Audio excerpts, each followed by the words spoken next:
somewhere between the silence of your childhood room and the echo of your family's laughter, your role began to form, not by choice but by order. The moment you were born, a script was already half written for you. Whether you were the cautious firstborn, the rebellious middle child, or the free-spirited youngest, your place in that invisible sequence began shaping how you see yourself and the world. It wasn't just about who got the bigger slice of cake, or who got blamed when something broke.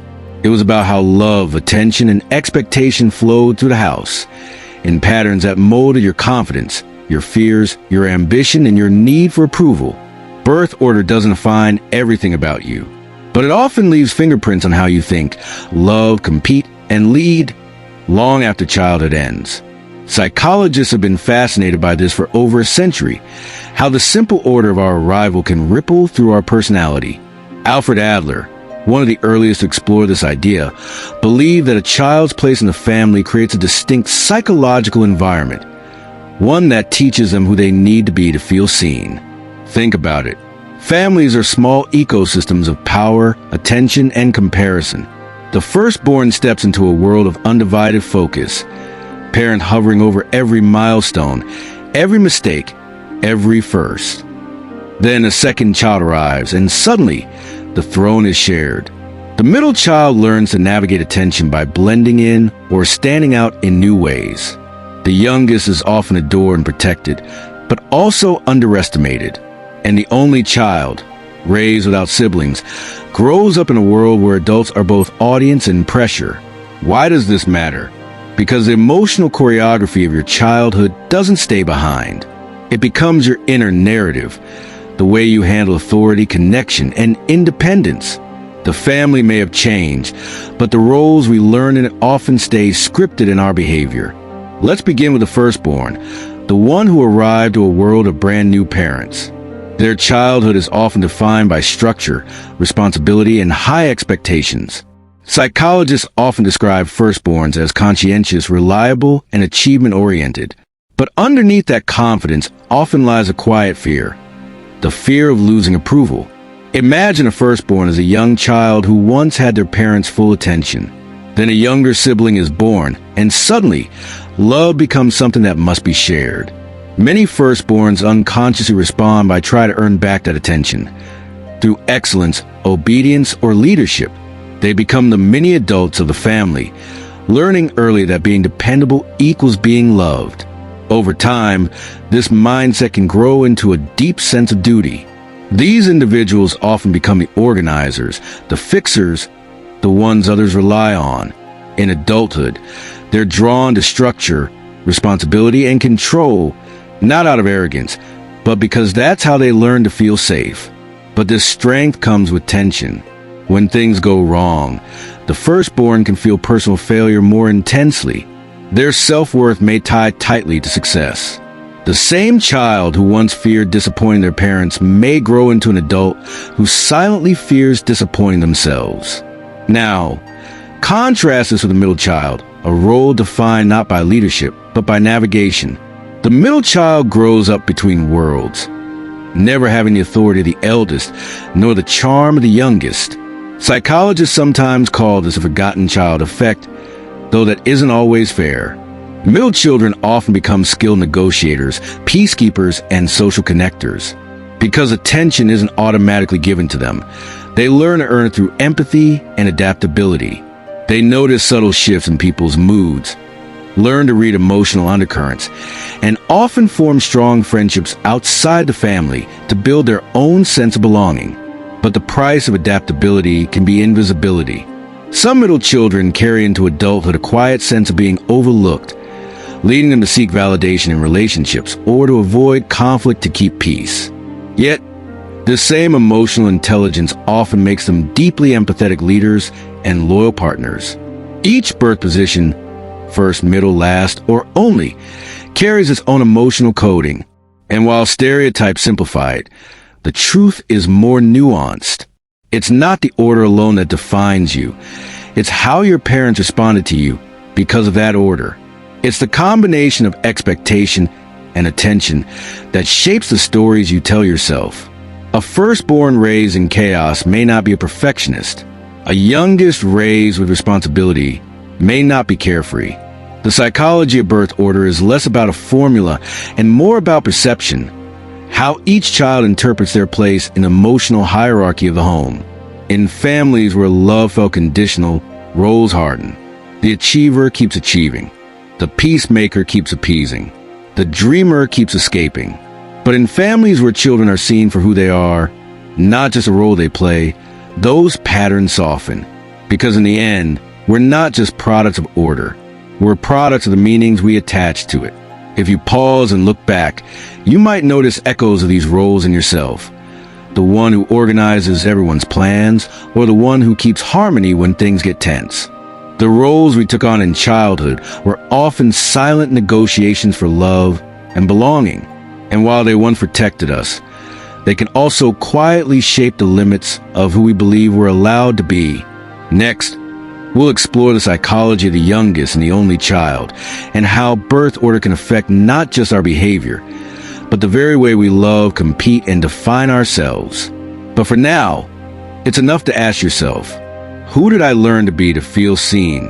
Because understanding that answer is the first step towards seeing yourself, not through the eyes of your family role, but through your own. Let's step into the world of the youngest child, the final chapter in a family's unfolding story. The last-born often grows up surrounded by voices, footsteps, and expectations that were already written before they arrived.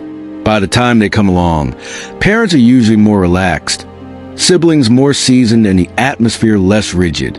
It's no surprise that the youngest is often described as spontaneous, sociable, or playful, a natural performer in a room that's already been warmed by others.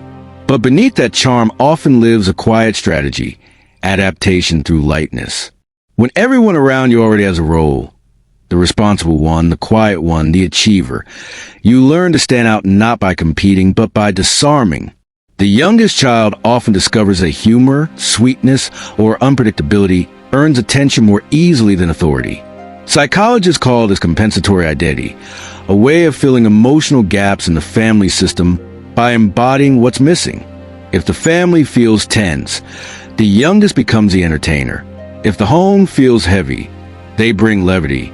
But this survival skill can grow into a lifelong pattern, where charm masks insecurity and independence feels like isolation. They may crave freedom, yet secretly long for guidance. Many lastborns grow into adults who resist strict rules, drawn instead to creative, unstructured paths. Entrepreneurship, art, innovation.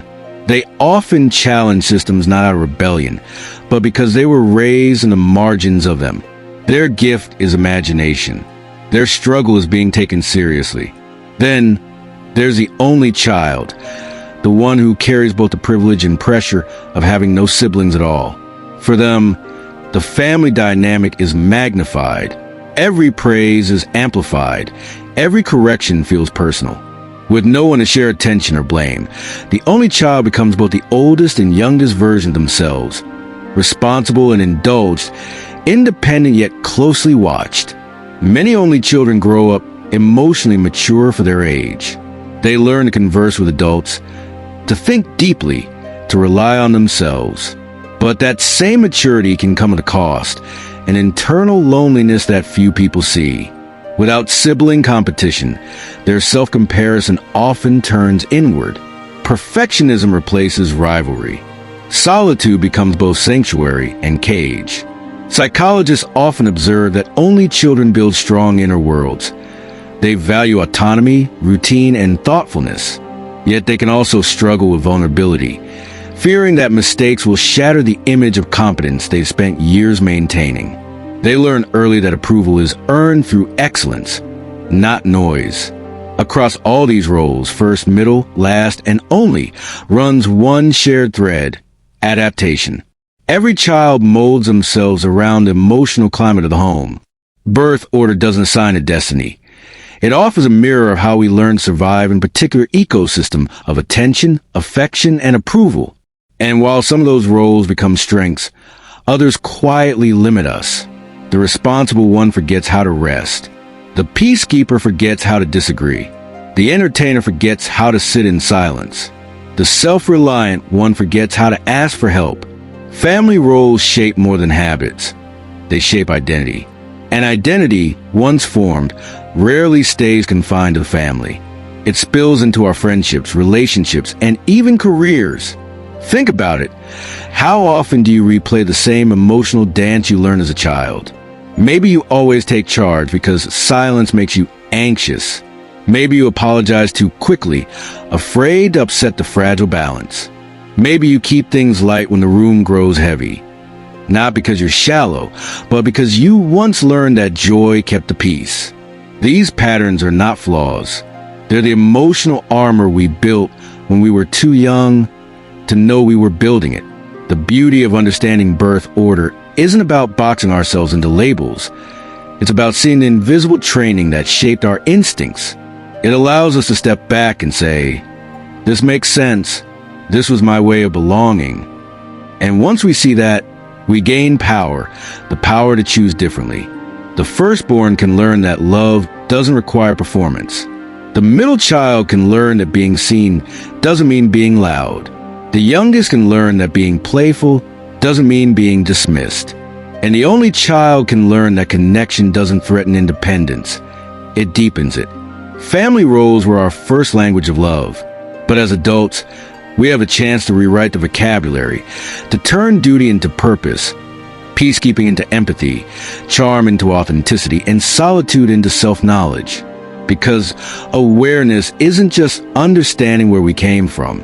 It's the beginning of steering who we become. Every family writes a story, and somewhere in that story, you found your role. Maybe you were the caretaker, the dreamer, the bridge, or the rebel. But beyond those titles lies something deeper, the human need to matter. Birth order doesn't dictate who you are. It simply whispers the first lines of your story, the ones you now have the power to finish differently. So pause for a moment. Think about the version of you that your family once needed, and the version of you that you need now. If this reflection helped you see yourself or others more clearly, take a second to stay connected. Subscribe, share this with someone who might find themselves in these words, and let's keep exploring the quiet psychology that shapes us all. Because in the end, understanding your birth order isn't about the past. It's about reclaiming the authorship of your future, one insight at a time.